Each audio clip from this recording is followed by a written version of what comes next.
The night Wren Calloway died in room 4B, Sarah Whitfield was the one who held her hand.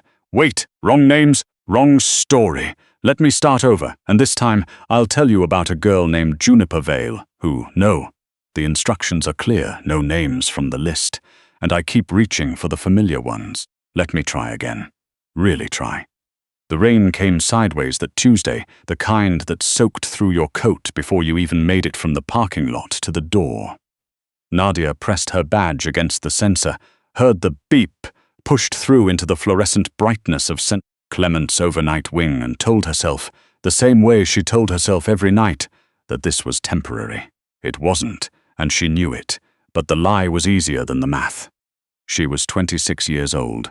She had $41,000 in student loan debt, a shared apartment with a roommate who played guitar at 2 a.m, and a hospital shift that started at 11 p.m. and ended, if she was lucky, at 7.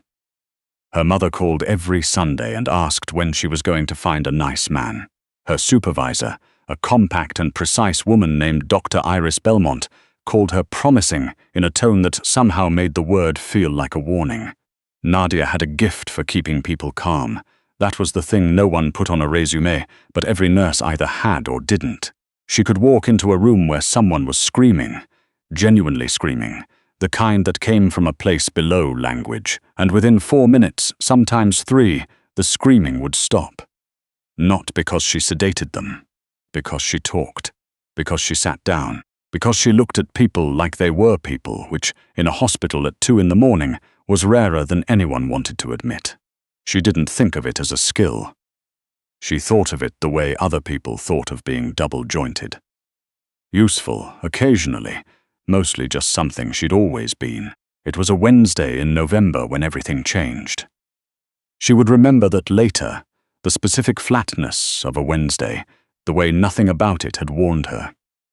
She was restocking the supply cart near the end of the East Corridor when she heard it, a sound not quite like anything she'd been trained to respond to, not a monitor alarm, not a patient calling out. It was lower than that, controlled, almost, like someone trying very hard not to make a sound at all. And failing by the smallest margin, she followed it to the end of the hall, to the single private room that had been empty since the weekend. The door was open 3 inches, the light was off. The backup lighting from the corridor fell across the floor in a thin bar, and in that bar she could see a shoe. Just one. A man's leather dress shoe. It's expensive, dark, with a heel that would have cost more than her monthly car payment. Nadia pushed the door open. He was sitting on the floor with his back against the bed, which was made and untouched. His jacket was folded on the mattress with a precision that struck her as strange given the rest of the situation, which was a man in a white dress shirt, breathing through his nose with the deliberate steadiness of someone who had taught himself not to show pain, pressing a folded cloth against his left side. The cloth was soaked through, dark red, almost black in the low light. "You're not supposed to be in here," Nadia said. "I know," he said. She turned on the light. He looked up at her. He was somewhere in his mid-30s, dark-haired, with the kind of face that would have been handsome if it weren't currently pale and tight with effort. There was a cut above his right eyebrow that had dried but would need closing. His eyes, she noticed, tracked her with a steadiness that had nothing to do with calm. It was assessment. He was looking at her the way she looked at a room when she walked into it, cataloguing exits, angles, threats. "How bad is it?" she said. "Manageable." She crossed the room, crouched in front of him, and moved his hand aside before he could object. The cloth fell. She looked at the wound with the same face she used for everything. Level, attending, not giving him anything to read. "It went through," she said. "Yes, you need a surgeon." "I need a nurse," he said, "who isn't going to call anyone for the next 30 minutes. Nadia sat back on her heels. She looked at him. The shoe, the jacket folded precisely, the shirt that had probably cost $400, the eyes that kept checking the door. "I don't know what you're running from," she said. "Good, and I'm not asking." Something shifted in his face. Not much, just a degree or two, like a compass needle adjusting to a new north. "Okay," he said. "But I am going to fix this," she said, "because if you die in this room, it's my license, and I like my license." She got up. She went to the supply cart she'd left in the hall. She was gone for 90 seconds, and when she came back, he was still exactly where she'd left him, which told her he genuinely couldn't get up under his own power. She noted this without remarking on it. She'd learned early that men who were used to being in control did not respond well to having their helplessness named out loud. She worked quickly and without talking, which she suspected was the right call. She cleaned the wound. She assessed the entry and exit. She packed it, pressed it, held pressure until her arms ached. She gave him a local anesthetic from the cart, which was technically not what it was for, and she watched his jaw unclench by about 40%. He didn't make a sound through any of it. "You've done this before," she said, not a question. "Which part?" Not reacting. He was quiet for a moment. "You get used to it. People who get used to it usually have a reason to." He looked at her again with that compass needle look. "Are you always this direct?" "Only with people I'm not supposed to be helping," she said. "Keeps things efficient." Something happened in his eyes then that she couldn't quite name. It wasn't warmth, exactly. It was closer to recognition. Like she'd said something he didn't expect to hear from a person like her, in a place like this at this hour. She finished. She taped the dressing. She helped him, without making it seem like helping, to get off the floor and into the chair by the window, because the floor was going to be impossible to explain if anyone came in. "You need antibiotics," she said.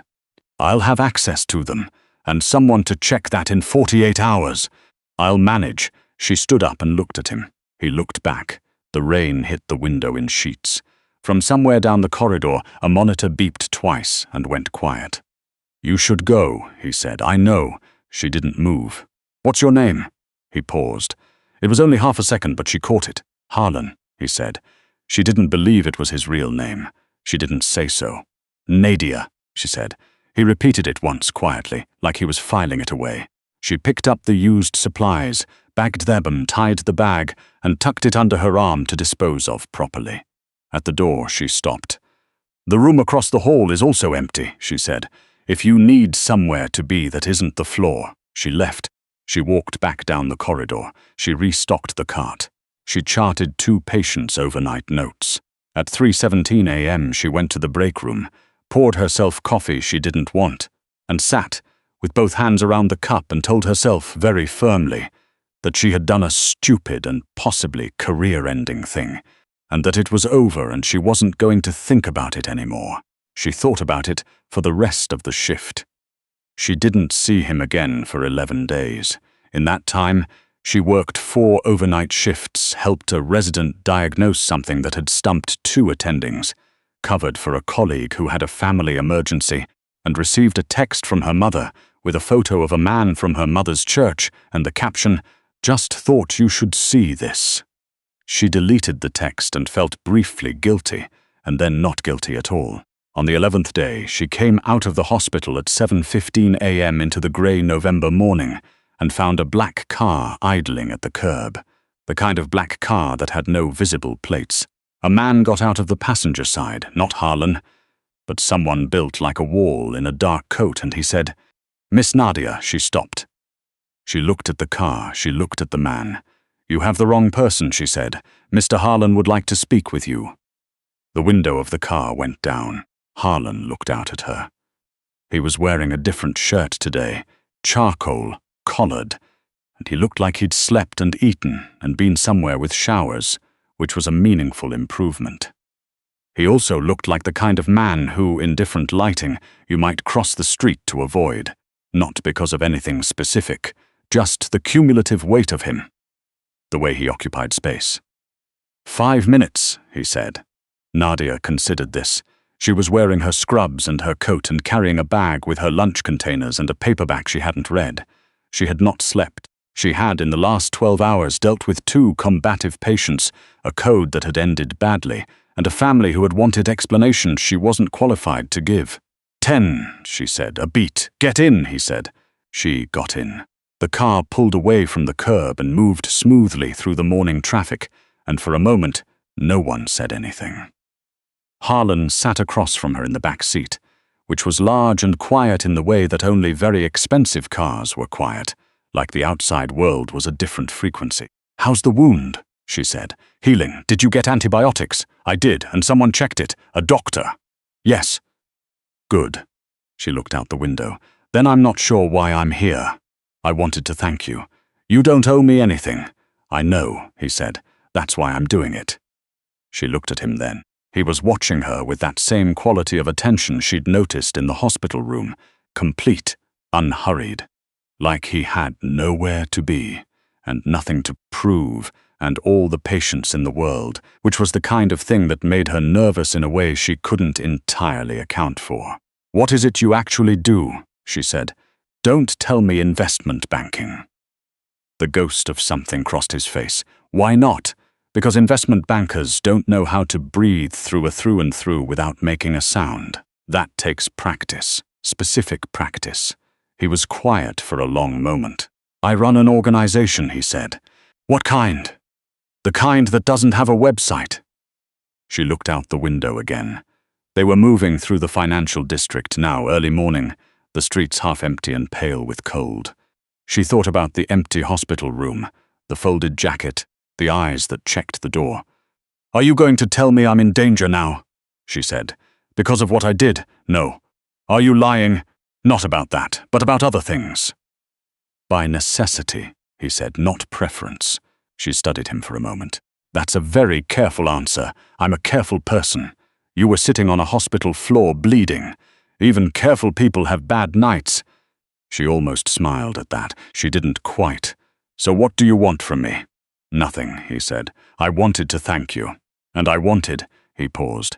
It was the first unguarded pause she'd seen from him, the first moment where something underneath the composure surfaced. "I wanted to make sure you understood that what you did isn't going to come back on you. You won't have any trouble from what happened that night." She thought about that, about what he was really telling her, which was that trouble had been a possibility and that he had specifically made it not one. "Okay," she said. "Okay, I believe you." He looked at her. "Just like that. You could have sent someone else," she said, "or just done nothing. You came yourself. That means something." He held her gaze for a beat too long. The car had stopped, she realized. They were back at the hospital. She hadn't noticed the route. She opened the door and got out. Then she leaned back in. "Whoever shot you," she said, "be more careful." She walked away.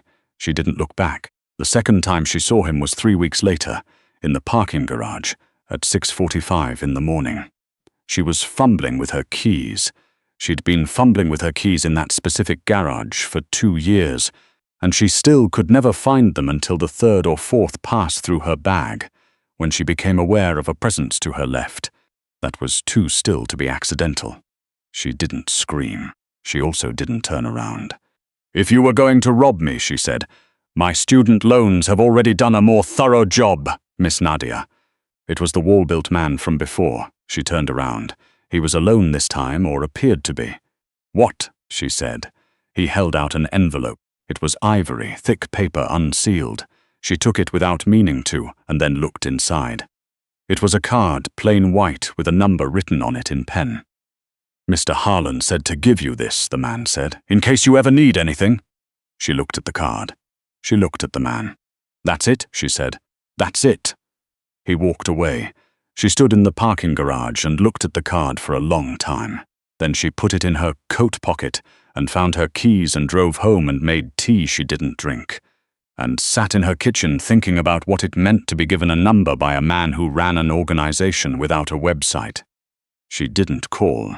She didn't call for 6 weeks. It was her roommate who made her call, not intentionally.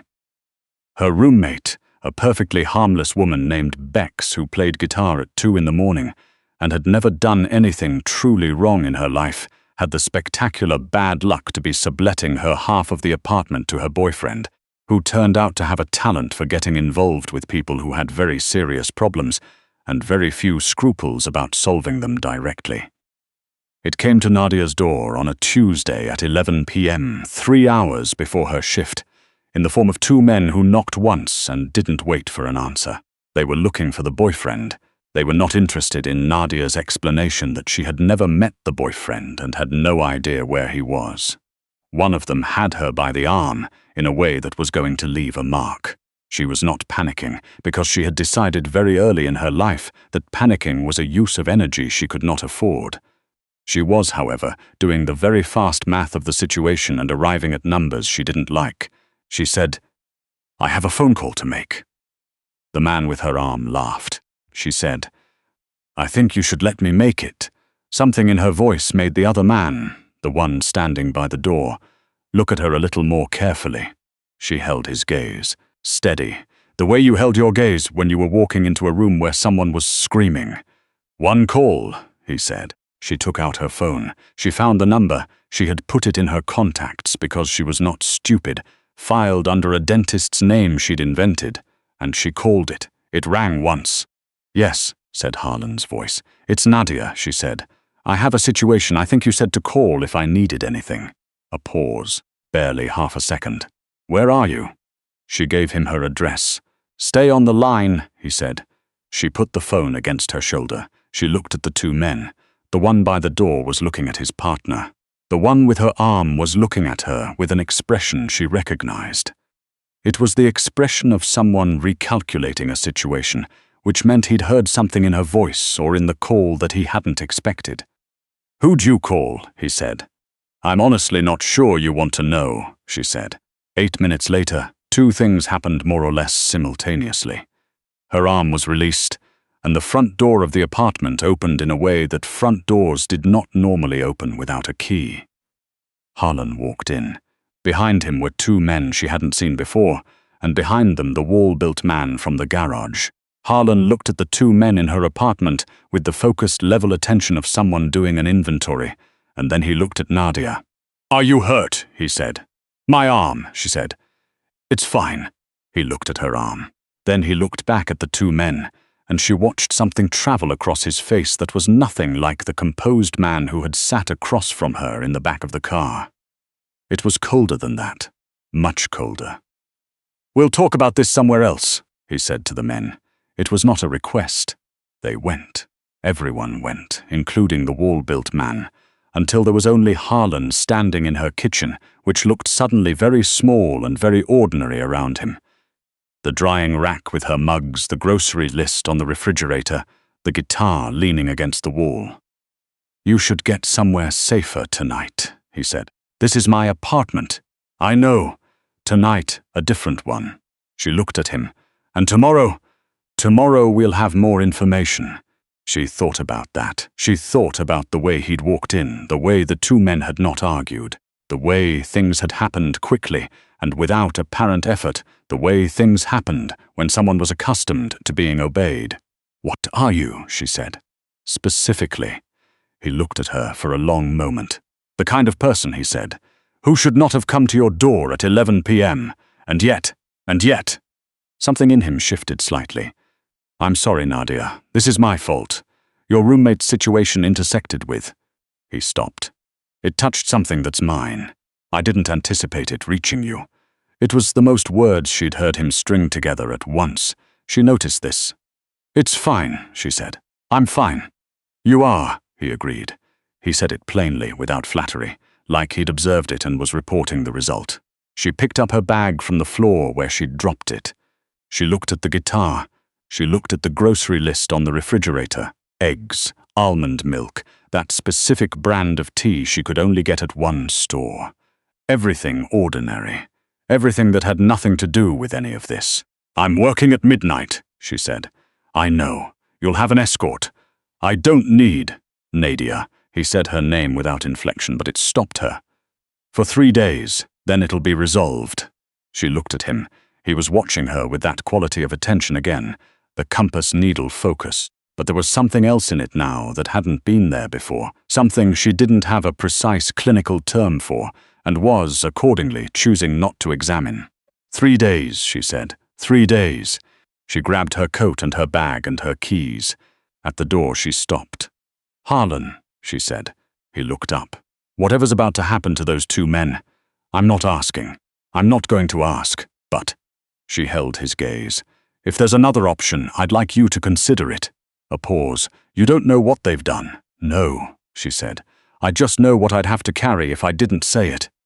He was quiet for a moment. All right, he said. She left. She wasn't sure she believed him. She told herself that wasn't her problem, and then told herself that more firmly twice more in the elevator on the way down. The next 3 days were strange in the way that only certain periods of life were strange, where the surface was perfectly normal.